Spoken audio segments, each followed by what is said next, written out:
اعوذ باللہ من الشیطان الرجیم، بسم اللہ الرحمن الرحیم۔ ناظرین گرامی، السلام علیکم ورحمۃ اللہ وبرکاتہ۔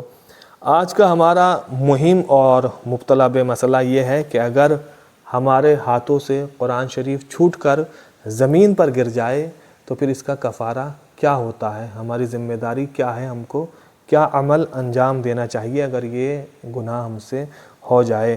کیا ہمیں 30 روزے رکھنے چاہیے، یا مومنین کو کھانا کھلانا چاہیے، یا پھر غلاموں کو آزاد کرنا چاہیے؟ آخر اس کا کفارہ کیا ہے، ہم کو کیا کرنا چاہیے؟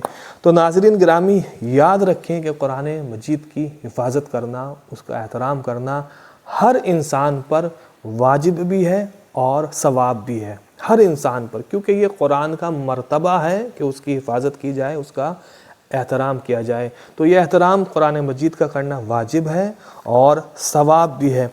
اور اس دنیا میں قرآن مجید کو خدا کی کتاب جو بھی مانتا ہے، تو اس دنیا میں کوئی بھی بشر، کوئی بھی انسان ایسا نہیں ہے کہ جو جان بوجھ کر قرآن مجید کی بے حرمتی کرے، توہین کرے، یا اس کو اپنے ہاتھوں سے زمین پر گرا دے۔ جان بوجھ کر ایسا کوئی بھی انسان نہیں ہے جو جان بوجھ کر یہ کام کرے۔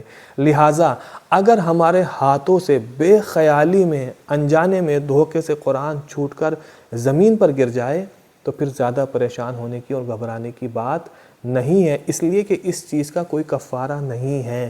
تو پھر ہم کو کیا کرنا چاہیے؟ جب قرآن ہم سے چھوٹ گیا ہے، زمین پر گر گیا ہے، تو اب ہماری ذمہ داری کیا ہے، کیا ہم کو کرنا چاہیے؟